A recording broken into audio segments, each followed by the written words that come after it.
12月13号晚，中共中央总书记、国家主席习近平在成功结束对越南国事访问后，乘专机回到国内。离开河内赴机场途中，当地民众和华侨华人聚集在道路两旁，挥舞中越两国国旗，热烈欢送习近平主席，并祝贺访问取得圆满成功。2天行程中，习近平同越共中央总书记阮富仲、越南国家主席武文赏、总理范明政、国会主席王廷惠分别举行了会谈会见，并与阮富仲共同会见中越两国青年和友好人士代表。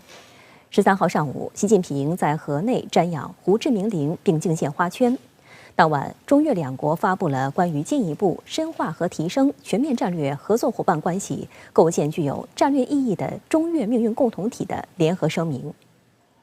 当地时间12月13号上午，中共中央总书记、国家主席习近平在河内主席府同越南国家主席武文赏举行会谈。这是我担任中共中央总书记、国家主席以来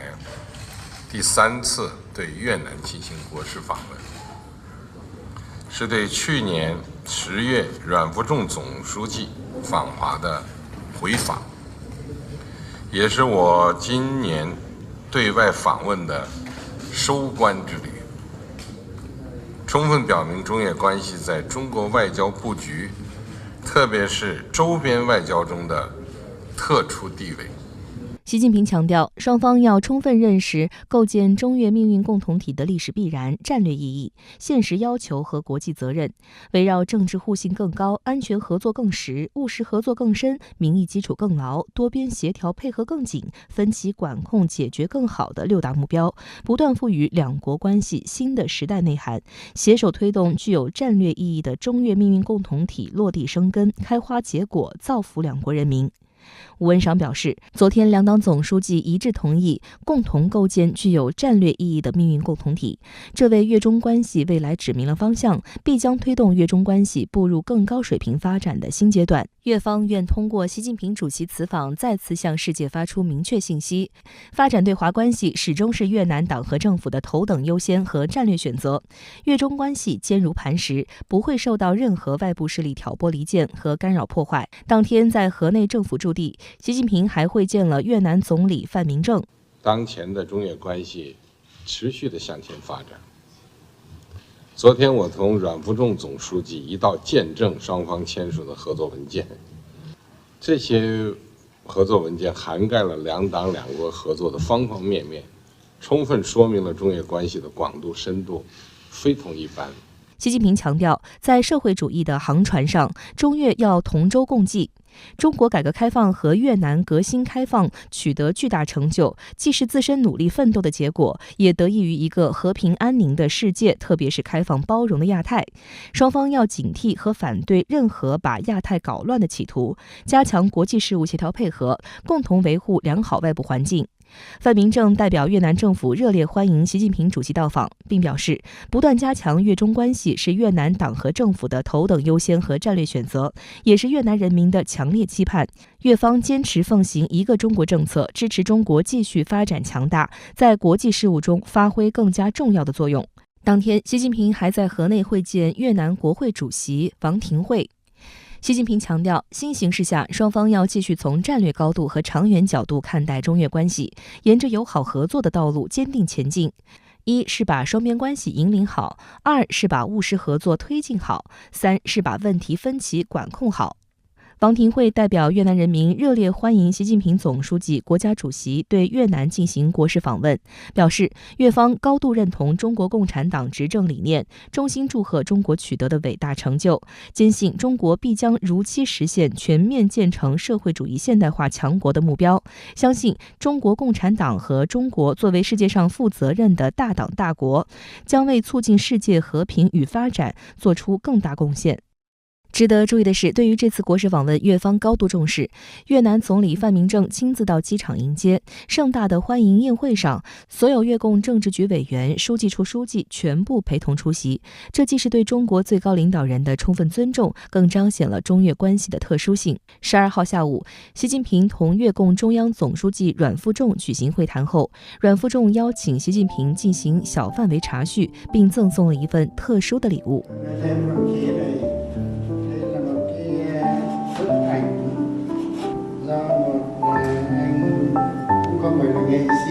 chính sách dài lắm đâu,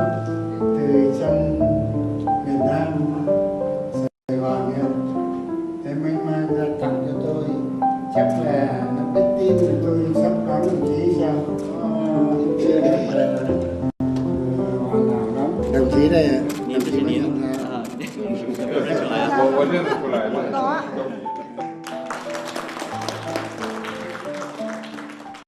习近平他以国家主席、党的总书记多重身份呢访问越南，就是这次呢可以说会见了越共中央政治局的全体成员，包括阮富仲总书记、文尚主席，还有范明政总理、王廷惠这个国会主席在内的所有的越南政要，这就说明了中越之间的无论是政治上的还是经济上的这种关系是任何其他国家无法相比的。此次国事访问达成的最重磅成果之一是中越关系迎来了新定位。习近平总书记和阮富仲总书记共同宣布，在深化中越全面战略合作伙伴关系基础上，携手构建具有战略意义的中越命运共同体。观察指出，在中越两国建立全面战略合作伙伴关系15周年的节点上，提升关系可谓水到渠成。这也是命运共同体概念首次被用于双边关系定位，显示了中越睦邻友好关系的特殊性，符合时代要求。国际舆论高度关注中越命运共同体。法新社报道认为，推动构建中越命运共同体指的是两国未来经济、安全和政治问题上的合作意愿。埃菲社表示，中方凸显把对越关系放在周边外交的优先方向，并表示要推动双边关系进入新阶段。这与中国国家元首在越南官方媒体上发表的署名文章中的措辞相同。习近平在文章中谈到了中越两国在地理、经济和文化上的密切关系，并强调了扩大合作和构建命运共同体的重要性。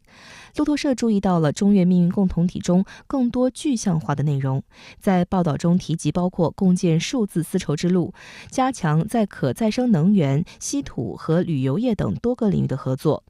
半岛电视台认为，作为社会主义邻邦和重要合作伙伴，相似的历史际遇和相通的理念追求，让中越携手构建命运共同体水到渠成。China and Vietnam share a border as well as many other similarities. Like Beijing, Hanoi would also prefer a multipolar world order instead of one led by the United States. 深圳卫视注意到，多家外媒对命运二字的译法很关注，并对命运没有照字面翻译成 destiny 做出解读。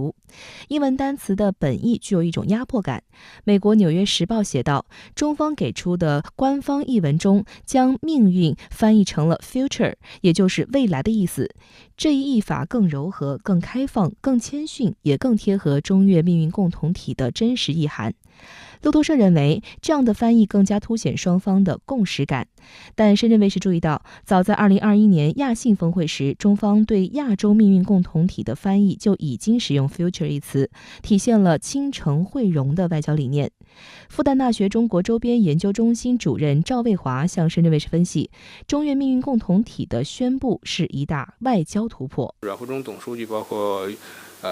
越南共产党方面呢，接受了我们党的这种提法。国务院发布的这个英文上，这个 share future 充分照顾了双方的这个感受。从这个越南方面同意和中国建立就是共同体，这是一个巨大的进步。这说明呢是双方政治互信，特别是越南对中国的政治信任提高的一个表现。需要指出的是，习近平在赴河内对越南进行国事访问之际，在越南人民报发表了署名文章，其中还多次提到构建亚洲命运共同体。对此，地区国家表示高度期待。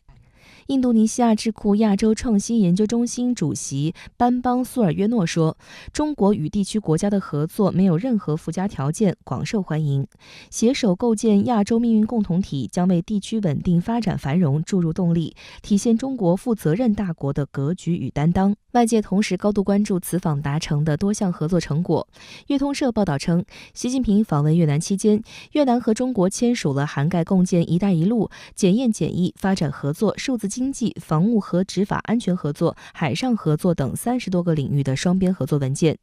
粤通社表示，这意味着更多的越南农产品，包括榴莲、龙眼、红毛丹、芒果、菠萝蜜、西瓜、香蕉、山竹、荔枝等，将进入中国寻常百姓家。中国仍是越南蔬果进口的主要市场，占66%。越南和中国即将签署椰子产品、冷冻水果和西瓜出口的议定书，将对越南农产品的出口做出积极的贡献。新加坡亚洲新闻台称，中越铁路将成为未来双方合作亮点之一，前景广阔。We are still waiting for more information on the specifics of these 37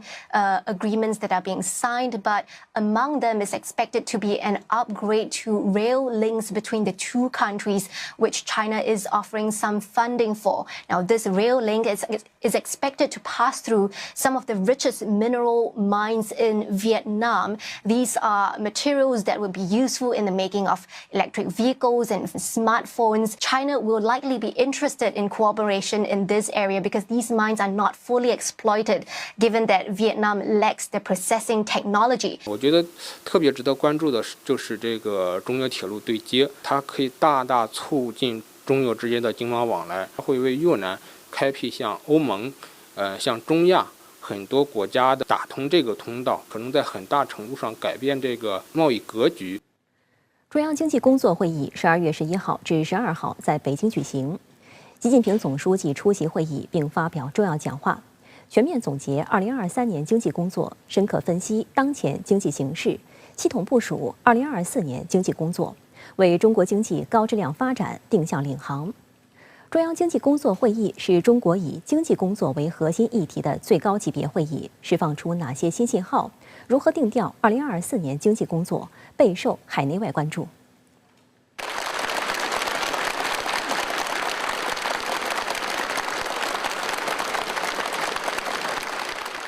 会议指出，2023年中国经济回升向好，高质量发展扎实推进，全面建设社会主义现代化国家迈出坚实步伐。2024年，我国发展面临的有利条件强于不利因素，经济回升向好、长期向好的基本趋势没有改变。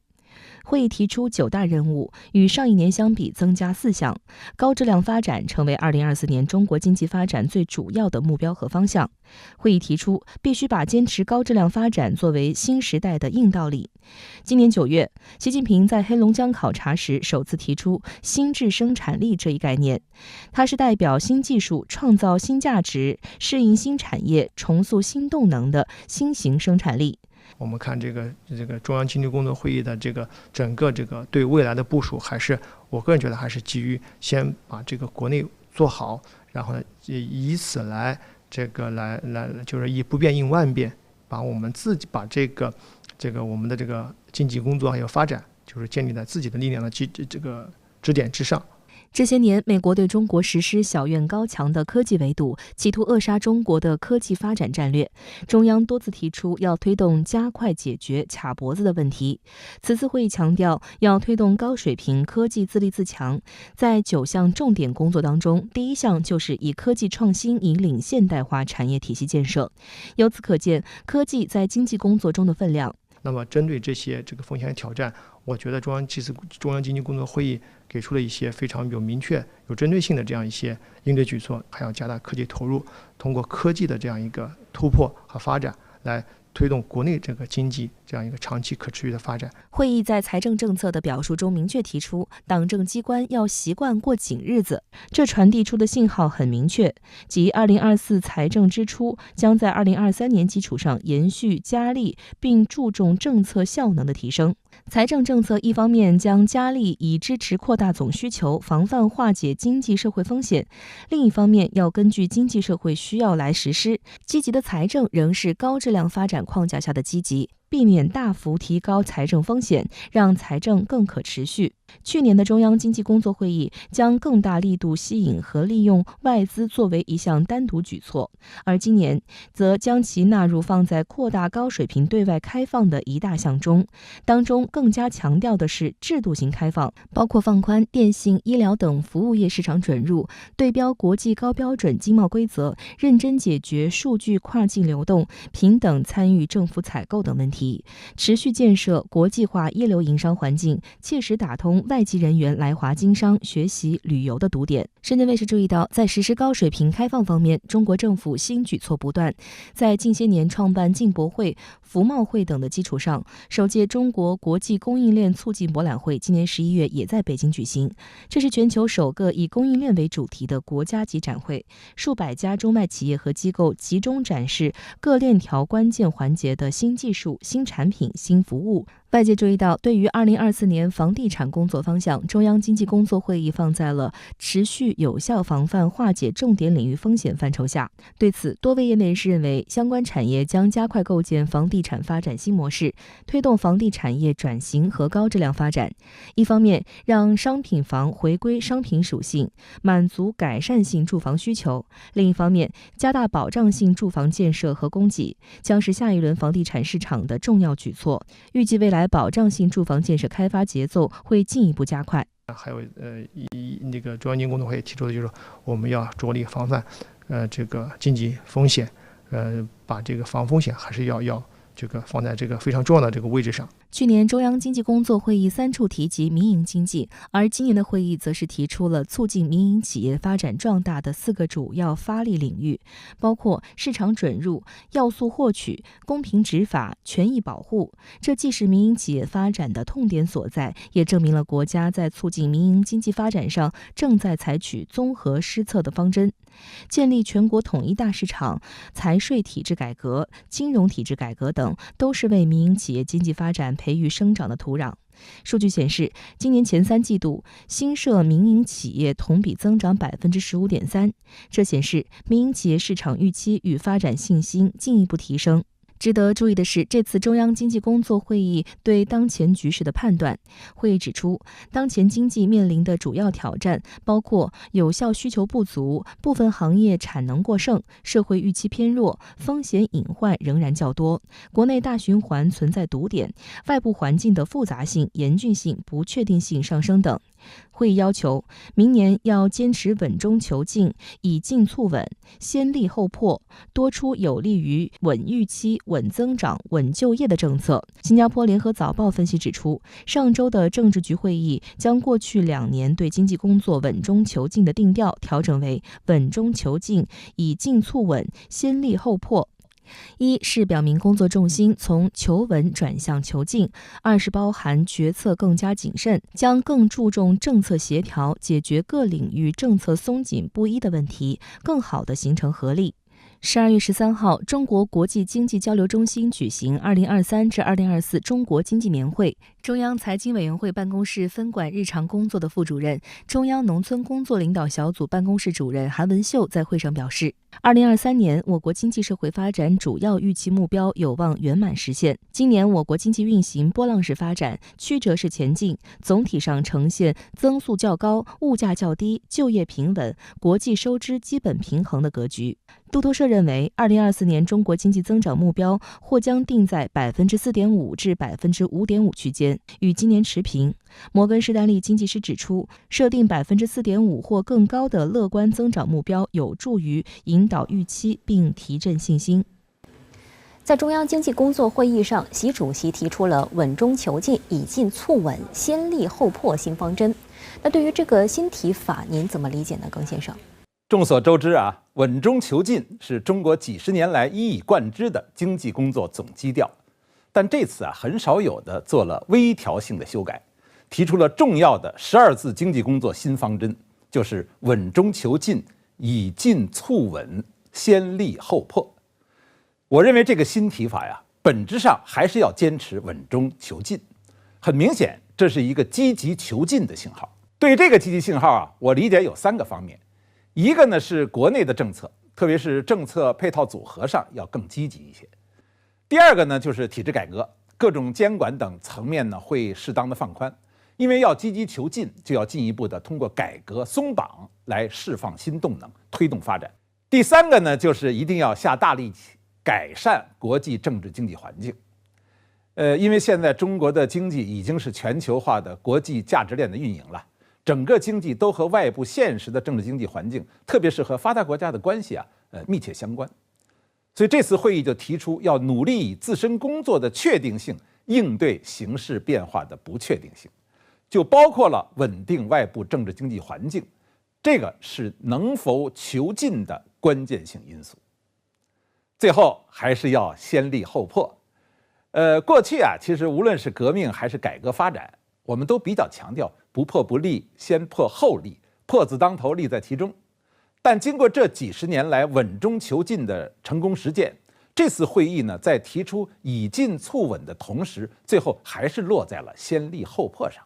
其实呢，这就是先稳后进的意思，因为破实际上就是改革嘛，就是一种进。而这种破的改革呢，需要在先有立稳的新秩序的前提下才能推动，实际上还是强调了稳中求进的基调方向。最近，美国商务部长雷蒙多在对华芯片等问题上出现态度反复、自相矛盾等负面言行。在这个节点上，您觉得这次中央经济工作会议的方针是否对中美关系也有正面的作用呢？中国这几十年来是以现代化经济建设作为国家的中心工作，而指导中心工作的总方针当然就具有一定的全局性的价值。具体到中美关系吧，彼此呢构建正确相处之道的第一个重要问题，就是要相互认知定位，要解决这个问题。为什么说中美之间主要是伙伴而不是对手，而不是敌人呢？这里主要的就是由于中美经贸关系上不能脱钩的现实，也就是中美两国人民在现实生活、实际收入等重大国际民生利益上的紧密依存关系所决定的。正是基于这种中美经贸紧密依存这个基本点，而不是基于双方在安全问题上的某些分歧，更不是基于我们在意识形态或者政治制度上的某些差异所得出的结论。所以呢，中美是伙伴而不是敌人，所以中美只有合作是唯一正确选择。所以我认为更应该多借用中美，特别是中国方面在经济领域的一些成功的指导思想、方针政策的方法论，把它运用到中美相处之道的构建上。咱们再说具体一些啊，比如说最近中美关系虽然出现了止跌企稳的势头，但是雷蒙多又在芯片等问题上出现了态度的反复、自相矛盾等负面的言行。对这个我们也可以参照稳中求进、以进促稳的方针予以对应。芯片等高新科技啊，作为核心竞争力和第一生产力的双重性质，现在越发明显。作为核心竞争力呢，自然就成为各国博弈的一个重点，并且由此形成了一些合作的障碍。这里边可以分成4种情况：第一，就是技术层面本身还存在的一些不够成熟啊、完善呢，而形成的不利部分；第二呢，就是各国在技术，比如专利等法律层面正常的约束和壁垒等等；第三呢，是由于人文、地缘政治等形成的障碍；第四呢，是我们中美关系特殊性所造成的一些摩擦和负面影响。对此，我们应该实事求是、分类管理，妥善对应。13号，香港特区政府为访港的国产客机 C919 及 ARJ21 举行欢迎仪式。这2款中国自主研制的客机于12号下午先后降落在香港国际机场，将在香港机场停留展示6天。其中16号上午10点半还将飞往维港上空做飞行展示，并环绕香港岛2圈，全程约半小时。香港特区行政长官李家超呼吁市民，尤其是航空迷，不要错过拍摄国产大飞机 C919 与维港合影亮照的难得机会。来看深圳卫视驻港记者从现场发回的报道。12号下午，国产 C919 及 ARJ21 客机分别降落在香港赤鬣角国际机场。机场方面以航空界最高礼仪水门礼迎接。2架飞机抵港后，停靠在机场的固定区域范围进行静态展示。与他们一同展示的还有来自境内外近60家企业、研究机构及培训机构提供的一批创新科技产品，涉及民航空管、机场、航空器运行等领域。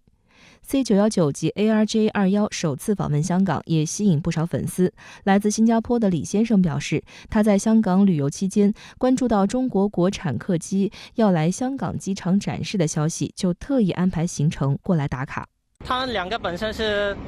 内地的飞机，所以一看到这2架飞机要过来展示一下，所以就比较想过来拍一下。13号上午，香港特区政府民航处及机管局为访港的国产客机 C919 及 ARJ21 联合举行欢迎仪式。香港特区行政长官李家超、香港中联办主任郑燕雄等出席。李家超在致辞时表示 ，C919 至今已接到超过1000架订单 ，ARJ21 去年也正式进入国际市场，是国家航空业重要里程碑。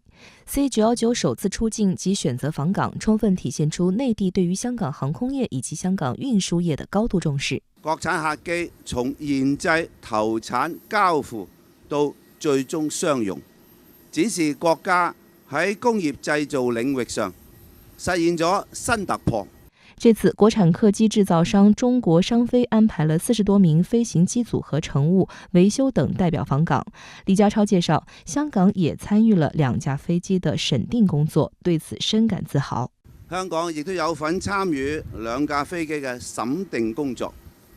包括飛機認證、飛行人員培訓等等，貢獻國家嘅航空事業。昨日由上海飛嚟香港嘅 C919 航班，其中一位飛行員就係從香港民航處派往參加 C919 評審工作嘅飛行專家，亦都係首批 C919 嘅飛行員之一，令我哋都深感自豪。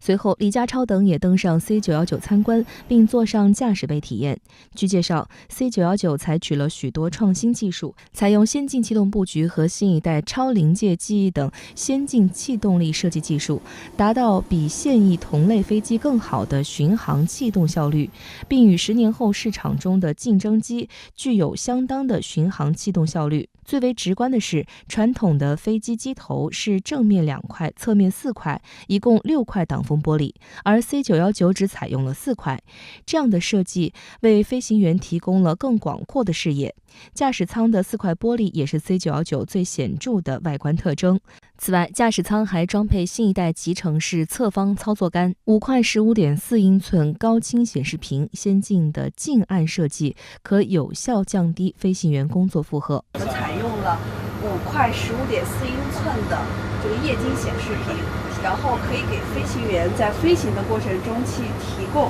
他們所需要的所有的信息的顯示。然後同時呢，我們的駕駛艙採用的是這個左右可以來看一下左右的2個集成式的這個側桿的這個操縱呢，採用全電傳的這種信號傳輸，所以整個飛行員操作起來呢是更加的輕鬆、便捷和靈敏。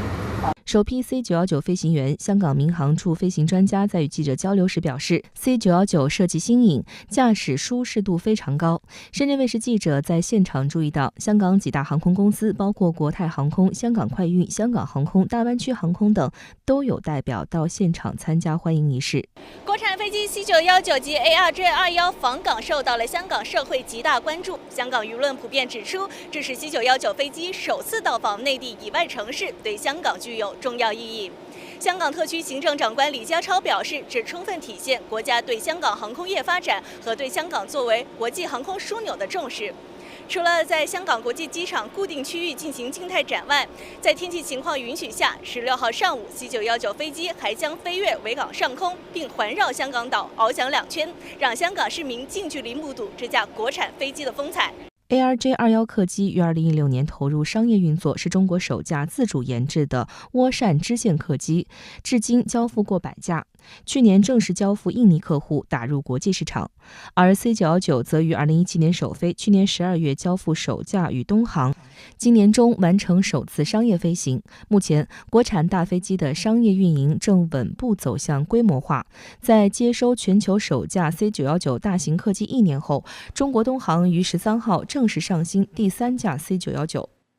12月13號上午，國台辦舉行例行記者會，發言人朱鳳蓮就近期兩岸熱點問題答記者問。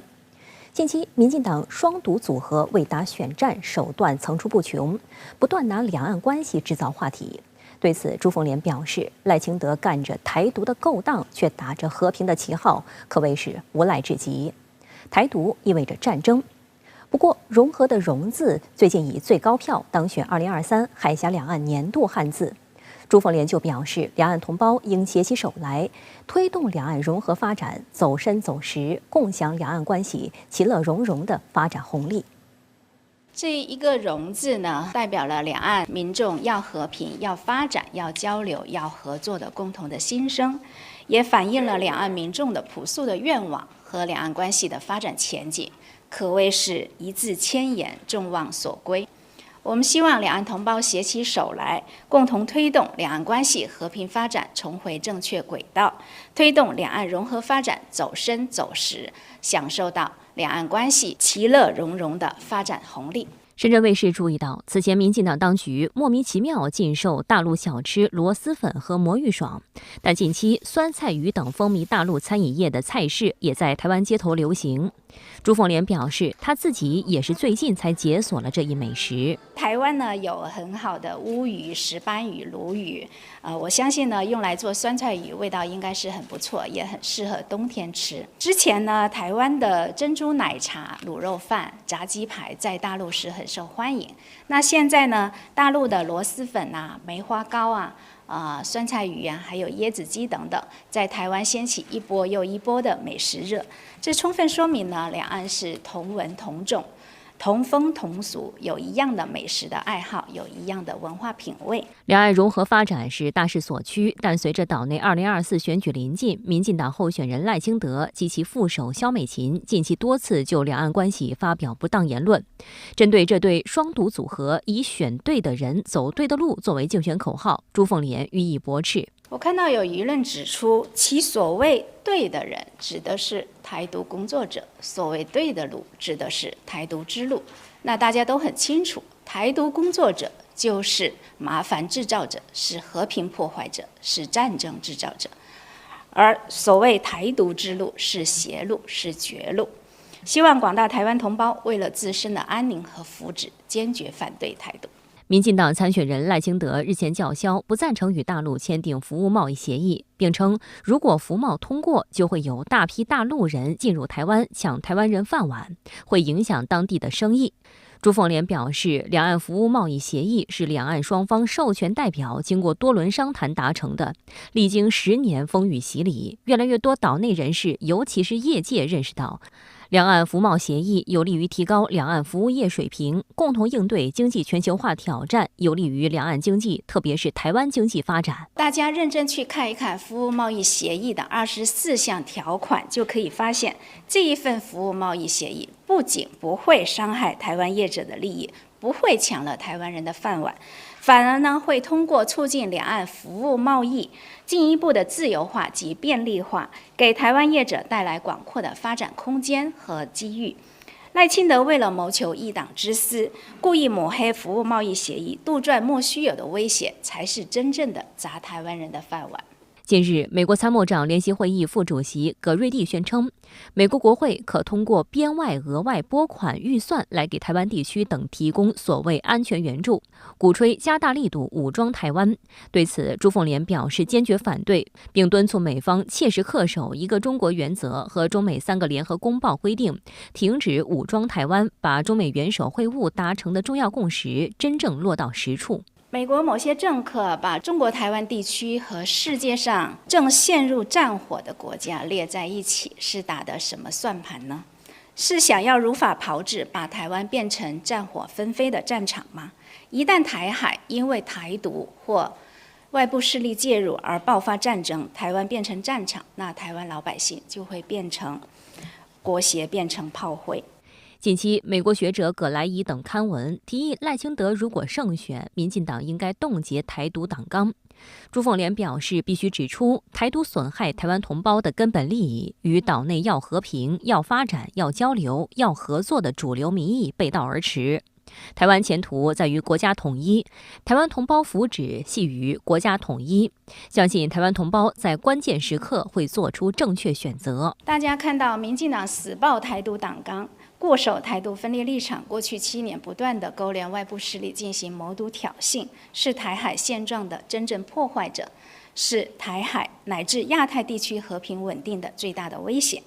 岛内近年来流行语票投民进党，青年上战场，但蔡英文等人仍在自我麻痹说没事。对此，朱凤莲再次重申反台独的红线。台独意味着战争，台独分裂势力及其活动是台海和平稳定、民众利益福祉的最大威胁。相信广大台湾同胞会明辨是非，识破民进党当局的欺骗宣传、选举花招，在事关和平与战争、繁荣与衰退中做出正确的选择。今年以来，两岸各领域交流活动持续热络，想请发言人介绍一下近期两岸各领域交流活动的情况。很多台湾青年呢都是第一次来到大陆，那很多青年呢，他们都用3个字来概括他们的一个感受，就是不一样。他们说，他们在大陆看到的东西和在台湾看到的资讯是不一样的。之前呢，可能他们会认为，大陆人会排斥台湾人，不喜欢台湾人，认为大陆比较落后。但是他们到了大陆一看，原来大陆各地很繁华、很进步，有很多的机会。大陆人对台湾人也是非常的友善、非常的热情。所以呢，他们说以后他们会常来大陆，不要让岛内负面的资讯限制了他们的想法，限制他们的想象。今年以来，两岸之间的交流日益频繁，展现出新的活力和可能性。朱凤莲用“不一样”这3个字来形容自己对当前两岸交流的感受。他观察到，先前存在的一些偏见正在逐渐消散，大陆的繁华、进步和蕴藏的机遇正改变着两岸民众的互动与认知。他呼吁，不应让岛内的负面信息限制了对大陆的认识和想象。这些言论也得到了现场记者的认同。两岸关系的和平发展，无疑是海峡两岸人民共同的期盼和责任。面对国际和地区形势的复杂变化，坚持一个中国原则，维护两岸关系的稳定和发展，是历史的选择，也是时代的必然。2024台湾地区选举已白热化。那最新的民调显示，民进党赖萧配35.1%，国民党侯康配32.5%，柯盈配则为17.0%。那最新民调是否暗示岛内政治动向正在发生转变呢？确实，这个数据的变化呀，显示出来最近这段时间岛内选举的最新变化。应该说呢，目前这个阶段看起来呢，蓝营的这个支持度啊在逐步的上升，而且跟绿营的支持度啊一直咬紧在5%左右。那么这样的一种状况呢，应该说对于未来投票呢，就存在着一定程度的未知的这种情况。再一个呢，就看到白营的这种支持度呢，大概是在17%左右啊，基本上这就是属于白营的基本盘。未来呢，白营的基本盘是否会发生这个分化呀？是否会发生西瓜微大边的这种弃保效应等等，也还值得观察。总体上看起来呢，现在离选举还有一段时间，应该说未来能够决定选举的最终结果的呀，大概还有几个因素。一个呢，就是蓝绿的基本盘到底现在是一个怎样的一个状况。第二点呢，就是投票率的相关的一个情况。因为啊，我们都知道台湾岛内的这个投票率呢，一直影响着最终的这个蓝营绿营的候选人的这个胜负。这一次啊，也要看到底谁的投票率更高一些。那么这些呢，应该说也是非常关键的。第三点啊，就是看最后是否白色阵营会出现弃保，是否会出现分流等等啊，这样3个因素呢，应该说是关系到未来最终的选举的结果。萧美琴日前在被问及两岸议题，声称维持现状是国际最大公约数，选战正酣。那萧美琴这一言论暗含哪些政治盘算呢？朱先生，其实大家都非常清楚啊。所谓的两岸现状，就是两岸同属一个中国的现状，也就是两岸的法律都明确规定两岸同属一个国家，那么这才是当前的两岸的现状。我们知道，萧美琴口里边所讲的两岸现状，是跟美国所讲的两岸现状如出一辙。美国所讲的两岸现状，就是两岸目前啊分治的所谓的现状，也就是到目前为止呢，两岸各管各自的这样一种现状。而对于萧美琴来讲呢，除了这样一层含义之外呢，恐怕还有她自己的一层含义。我们都知道，萧美琴是非常这个大家都非常清楚的台独的这个分裂分子，那么他也是啊被大陆2次点名上榜的这个台独分子，所以说呢，对于他心中所讲的两岸现状啊，恐怕就是民进党所主张的所谓一边一国的现状。那么这种所谓的一边一国的现状本身是严重违反了包括台湾岛内法律明确规定的这样的一种这个政治主张，这种政治主张的违法性大家都心知肚明。那么萧美琴也知道啊，自己如果说把自己的所谓两岸现状的这个内涵全部的完整的揭示出来的话呀，肯定会丢失掉中间的选票，也会丢失到更多的支持者。所以说呢，在这里用非常含糊其辞的两岸现状，一方面取悦于美国，另外一方面呢，也让台湾岛内的民进党的支持者感到安心。但是他就是不提两岸现状的相关的一个具体的内涵啊，就通过这样的一些模棱两可的语言，本身就是经常操弄选举使用的一些招数。所以他讲的两岸现状到底是什么，他自己心知肚明。现在之所以用两岸现状这个词来号召他的所有选民，来安定他的所有选民的这种民心，本身呢恐怕是有着自己选举的考量的。有商业形容台湾地区是小气政治。从一系列选战来看呢，您认为岛内政治呈现出怎样的格局？未来趋势如何呢？确实啊，用小气政治来形容台湾岛内的这个政治人物啊，确实是恰如其分。目前看起来啊，岛内的这样的不少的这个政治人物啊，相对来说确实是格局并不够大，也就是只看岛内的相关的一些这个所谓的民意支持度，只看自己最终选票能不能这个跨越到自己当选的门槛，只看自己能不能手中握有相关的一些权利，为自己谋取私利。那么这样的一些这个格局呢，会使得台湾岛内的政治人物啊每况愈下。我们也知道，之所以出现这样的一个状况，是因为岛内相关的政治规则所决定的。也就是说呢，现在岛内的政治规则所塑造出来的政治人物，基本上都是按照劣币驱逐良币的这样的一种基本的一种这个态势，这样的一种的基本的趋势去发展的。所以现在台湾岛内呢，相对来说比较优秀的政治人物啊，基本上都被排除在主流的政治圈之外。而在这个主流政治圈之内的一些人物呢，都是抓住了岛内的选举的规则，不断的迎合岛内的这些民众的这些选票。这个尤其是在关键时刻呀，选举的时候一些选民的一些需要，以及其他诸多方面，不管怎么说呀，这样的一些小气的一些政治啊，本身就是为了自己捞取选票，其他一概不顾的这样一种做法。我们都知道，目前这样的一种做法呢，已经使得台湾岛内的很多问题逐步展现出来。比如说，单纯为了迎合选民而导致的台湾岛内的相关的一些电价呀没法往上涨啊，还有其他的一些相关的一些这个价格呀没法保持它的成本和收益之间的一个良性的循环。所以诸多方面的一系列的问题呢，都导致了台湾岛内的政治状况每况愈下。其实啊，岛内的民众也非常清楚这一点啊，尤其是在民进党执政这8年以来呢，其实他不断利用自己手中的权力进行这个政商的勾结，进行自己政治的这个腐败等等诸多方面的一些原因啊，岛内的民众非常的不满意。